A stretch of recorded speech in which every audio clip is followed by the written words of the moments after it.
Oh, meriendang mura ba? Eto tuturuan kita. Pwede mong merienda at pwede mo ring itinda.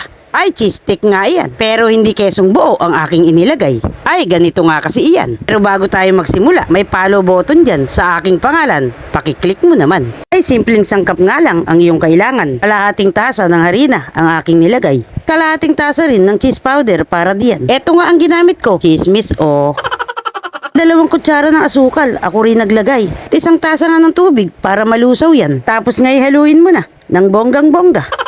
Pag nga nalusaw na, sa apoy ngay isalang mo na. Ay, sa mahinang apoy nga lang para di masunog yan. Habang ngang nakasalang, halu-haluin mo naman. Ay, para syempre magpantay ang luto niyan. Unti-unti nga, makikita mong lalapot iyan. At syempre, kapag lumapot yan, syempre, luto na yan. O ayat, isalin mo na sa isang pinggan.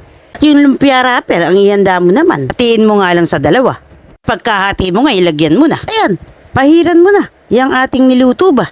Ulitin mo nga lang. At para nga, dumikit ang dulo niyan. Maglusaw ka lang ng konting harina at tubig saka mo ilagay. At pag nga naibalot mo ng lahat yan, ready na yan, pirituhin mo na yan. Sa recipe ngang ito, nakagawa ako ng humigit kumulang 100 piraso. O diba? Pwede ng pangnegosyo. O ayan, kung ikaw ay may natutunan, bay, magandang pakishare mo naman. Ahahay, sarap. Ayan, gumawa ka na.